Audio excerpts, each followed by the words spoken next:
അതെ മാഡം, അന്തസ്സായിട്ട് തെണ്ടി ജീവിച്ചിരുന്ന ഒരു സർട്ടിഫൈഡ് പിച്ചക്കാരനായിരുന്നു ഞാൻ. എന്നെ നിങ്ങൾ സ്ട്രീറ്റ് ഫോട്ടോഗ്രാഫി എന്നും പറഞ്ഞ് ഫോട്ടോ എടുക്കാൻ കൊണ്ടുപോയിട്ട് താൻ എൻ്റെ താടിയും മുടിയും ഒക്കെ പഠിച്ച് എന്നെ ഈ കോലത്തിലാക്കി. അതുകൊണ്ടൊരു മനുഷ്യക്കോലം ആയില്ലേ? നോക്ക് മാഡം, ഞങ്ങൾ ഈ പിച്ചക്കാർക്ക് ഒരു അവിഞ്ഞ ലുക്ക് ഉണ്ടെങ്കിലേ കച്ചവടമൊക്കെ നടക്കുള്ളൂ. എനിക്ക് അങ്ങനെ തോന്നിയിട്ടില്ല. ആണോ? ആ. അതെ, നല്ല ഡ്രസ്സ് ഇട്ട ആൾ വന്ന് പിച്ച് ചോദിക്കുമ്പോഴാണോ അതോ എന്നെ പോലെയുള്ള ഒരു അലവലാതി വന്ന് പിച്ച് ചോദിക്കുമ്പോഴാണോ നിങ്ങൾ കൊടുക്കുക? ഓഫ് കോഴ്സ് അലവലാതി. ആ അലവലാതി ലുക്കാണ് നിങ്ങളിപ്പോൾ കുളം തോണ്ടിയത്. എടോ, ഓടയിൽ കിടന്നിരുന്ന് തന്നെ എടുത്തോണ്ട് പോയി കുളിപ്പിച്ച് വൃത്തിയാക്കി തന്നെ ഒരു മനുഷ്യക്കോലം ആക്കി എന്നുള്ള തെറ്റേ ഞാൻ ചെയ്തിട്ടുള്ളൂ. അതിനെന്നെ ഇങ്ങനെ കുരിശി കേട്ടല്ലേ? മാഡം, നിങ്ങൾ ഞാൻ കുരിശ് കയറ്റുന്നൊന്നുമില്ല. എനിക്ക് ജീവിക്കാൻ ഒരു വകുപ്പുണ്ടാക്കിത്താ. ഈ ലുക്ക് വെച്ച് എനിക്കിനി ആര് പിച്ച് തരാനാ? ഈ ലുക്കിന് എന്താ കുഴപ്പം? വലിയ മാറ്റമൊന്നും വന്നിട്ടില്ല. ആ കല തന്റെ മുഖത്ത് ഇപ്പോഴും ഉണ്ട്. ഇല്ല മാഡം, എനിക്ക് ആ ലുക്ക് മിസ്സായി. ഇനി എനിക്ക് ആരും പിച്ച് തരില്ല. ആരേലൊക്കെ തരൂടോ. താൻ ശുഭാപ്തി വിശ്വാസം കളയല്ലേ. താനൊന്ന് അറിഞ്ഞു തണ്ട്. ഇല്ല മാഡം, ആ ലുക്ക് എനിക്ക് മിസ്സായി. ഇനി എനിക്ക് ആരും പിച്ച് തരില്ല. ഞാനിപ്പോ എന്താ വേണ്ടേ അത് പറ. അത് ഞാൻ പറഞ്ഞല്ലോ, എനിക്കൊരു പണി വേണം. പറയുന്നുണ്ടോ ഒന്നും തോന്നരുത്. തന്നെ സഹായിച്ച എനിക്കാ ഇപ്പൊ പണി കിട്ടിയിരിക്കുന്നത്. അങ്ങനെ പറയരുത്. എന്തേ? എന്നെ സഹായിച്ചു എന്ന് വരുത്തി നിങ്ങൾ വൈറലായില്ലേ? ചേട്ടോ, എന്ത് പണി തനിക്ക് ചെയ്യാൻ പറ്റും അത് പറ. മേലനങ്ങാത്ത എന്ത് അന്തസ്സുള്ള പണി ഞാൻ ചെയ്തോളാം. ഉം. ഇനിയിപ്പോ ഒരു പണിയും കിട്ടിയില്ലേലും മാഡത്തെ കിട്ടി മാഡത്തിന്റെ കെട്ടിയവനാവാനും ഞാൻ റെഡിയാ. പോടപിച്ചക്കാരാ അവന്റെ ഒരു പൂതിയേ. അല്ല പിന്നെ ഞാനൊരു ഓപ്ഷൻ പറഞ്ഞതേ ഉള്ളൂ.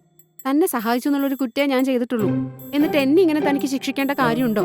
എടോ, തനിക്ക് അത്യാവശ്യം ഇംഗ്ലീഷൊക്കെ അറിയാലോ. ആ സെറ്റപ്പ് വെച്ച് തനിക്കൊരു പണി തരപ്പെടുത്താം. എന്നാ വേഗം ആയിക്കോട്ടെ. പിന്നെ എനിക്ക് മാസം ഒരു 50,000 രൂപ എല്ലാ ചെലവും കഴിഞ്ഞ് കയ്യിൽ കിട്ടണം. 50,000 രൂപയോ? എടോ, പിച്ചെടുക്കാൻ പോകുമ്പോ തനിക്ക് 50,000 കിട്ടാറുണ്ടോ? കിട്ടും, സിമ്പിൾ ആയിട്ട് കിട്ടും. തള്ളരുത് വെറുതെ. ഒരു പാട്ട് എടുത്ത് 12:45 നേരെ MG റൂട്ടിൽ പോയി കഴിഞ്ഞാൽ പാട്ടും പാടി കിട്ടും ഞങ്ങൾക്ക് ഈ കാശ് ഒരു മാസം. മാത്രമല്ല ഞങ്ങൾക്ക് ഈ GST ഇല്ലല്ലോ. എന്റെ തലവിധി. കോൾ സെന്റർ ജോലി മതിയോ? കോൾ സെന്റർ വേണ്ട, ആ ജോലി എനിക്ക് സെറ്റ് ആവില്ല. അതെന്താ? അതെ, ഫോൺ എടുത്തു കഴിഞ്ഞാൽ എനിക്ക് അമ്മ അമ്മ എന്ന് പറയാൻ തോന്നും. അതുകൊണ്ട് എനിക്കത് സെറ്റ് ആവില്ല. പിന്നെ ഫാനിന്റെ കാറ്റടിച്ചാൽ എനിക്ക് ചൊറിച്ചിൽ വരും. എന്നാ സെയിൽസ് ജോബ് വല്ലതും നോക്കിയാലോ? അയ്യോ, എനിക്ക് ഈ ലഗേജ് എടുത്ത് നടക്കാൻ പറ്റില്ല, ഹെർണിയുണ്ടേ. അപ്പൊ പിച്ചെടുക്കുമ്പോ നടക്കുന്നതോ? അതൊരു ചട്ടി മാത്രമല്ലേ ഉള്ളൂ, അതൊക്കെ ഒരു ലഗേജ് ആണോ? അപ്പൊ തനിക്ക് പിച്ചതണ്ടൽ ഗണത്തിൽ പെടുന്ന മേലനങ്ങാത്ത ആ ജോണറിൽ പെടുന്ന ഒരു പണി വേണം അല്ലെ? അതെ. അങ്ങനെ ഒരു ജോലി ഉണ്ട്. ആണോ? തെണ്ടൽ ഫീൽഡിൽ എക്സ്പീരിയൻസ് ഉള്ളതുകൊണ്ട് തനിക്ക് പറ്റിയൊരു ജോലി ഞാൻ റെഡിയാക്കി തരാം. എന്താ ജോലി എന്ന് പറയും മാഡം? പറഞ്ഞു തരാം. ഒരു പണിയും എടുക്കണ്ട, ഇൻവെസ്റ്റ്മെന്റ് തീരെ വേണ്ട, ലഗേജ് ഒന്നും എടുക്കണ്ട, ഒന്നും എടുത്തോണ്ട് നടക്കുകയും വേണ്ട, പ്രത്യേകിച്ച് ഒരു ക്വാളിഫിക്കേഷനും വേണ്ട.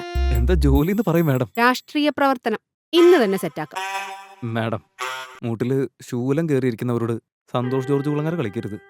ഇതിലും ഭേദം ഞാൻ തെണ്ടി ജീവിച്ചോളാം. അതിനുണ്ട് ഇതിനേക്കാൾ അന്തസ്. ഞങ്ങൾ പിച്ചക്കാരാണെങ്കിലും വർഷങ്ങളോളം ആരും പറ്റിക്കാറില്ല.